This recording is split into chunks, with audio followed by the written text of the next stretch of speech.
Hi. First of all, thanks for your time. Here at the hackathon, what kind of ideas you hope to see in the new apps the hackers are going to make?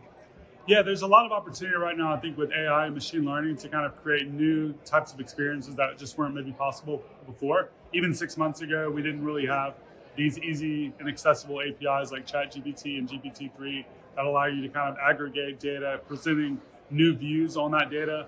So I think that adding what we've released recently, the Lens BigQuery API, along with a lot of the new machine learning stuff, there's just a lot of possibility for new experiences that we haven't really been, weren't really possible before. And I think we're already starting to see people building interesting recommendation algorithms, being able to kind of score a user's profile based on their activity, giving us more an understanding about their quality of profile, we could call it, almost like whether or not they're a bot almost, it's type of Sybil resistance stuff. So that's interesting. Also just building out new applications that might not necessarily be thought of in the past as like social, but you can actually build something like GitHub using Lens, right? Because with Lens, it's just an infrastructure type of layer, and you could essentially kind of like abstract away what a code repository might be as a publication.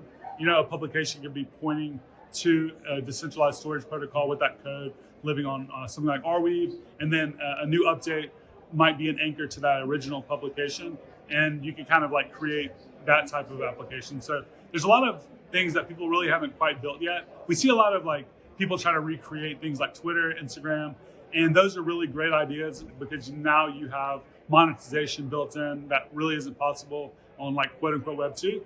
But we're now starting to hopefully push to new types of apps that just haven't ever been maybe built before. Right now, the protocol, Lens protocol, what do you think are the challenges you're facing right now? Like, I don't know, maybe not enough smart contract developers that build new models that are just front-end building, like, as you said, Twitter or Facebook replicas. What do you think are you facing right now? The two biggest challenges right now have to do with scalability and also permissionless access. We're already kind of tackling, we've already tackled the first challenge around scalability because currently we're on Polygon. Polygon maxes out really in practice around 100 transactions per second, and it's a shared network, meaning that not only Lens is using it, but all these other applications are using it.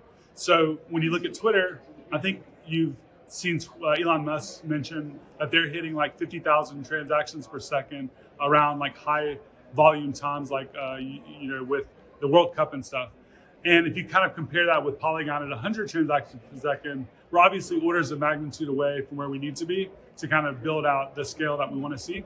So we started addressing that back in November or December. We're rolling out a new version of our infrastructure. We've pushed it to 55,000 transactions per second, and that's going to be coming very soon, and it's going to be kind of deployed. It's already been tested for a while. So once we get beyond that, we need to focus on permissionless access, because right now it's really challenging for an existing application that has 1 million users to come and integrate Lens, because those users cannot just permissionlessly get a Lens handle. They have to go through this whole like allow listing process. This is really great for new applications because they want to slowly onboard a new set of users.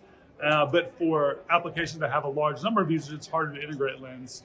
So our next focus is around enabling permissionless access. We're rolling out a new and improved waitlist process in a couple of weeks.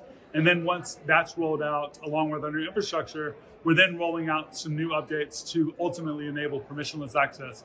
We want people to kind of abstract away Lens and not really think of it as Lens, but instead think of it as just a protocol to build applications on. And the value prop for someone building on Lens, they might not even mention Lens. They might just be using Lens the way they use serverless functions on AWS, or the way they use Auth0 as their identity layer. They might use Lens as the identity layer, or they might use Lens as the database technology. So that's kind of where we're headed. How do you think, what are the other way, aside developers, to get involved with the Lens protocol? So there's a couple of ways that you can get started. Obviously, just jumping into our documentation and reading it and kind of understanding what use cases that might pop in your head around building stuff. If you need support, we have our Discord server. We also have a grants program. So we offer up to $15,000 in grants for new applications that are building on Lens, or even existing applications that want to integrate Lens. We also have bounties available there. We're also involved in a lot of hackathons. So if you attend a hackathon that is where we are, where we offer a bounty, you might consider building something there, being eligible for that bounty as well. And if you have any additional questions, we're very available on social media. Me and Jess are both developer relations, developer advocates for Lens, and we're there to answer any questions. Okay, thanks a lot for your time. I think that's all. So yeah, thanks.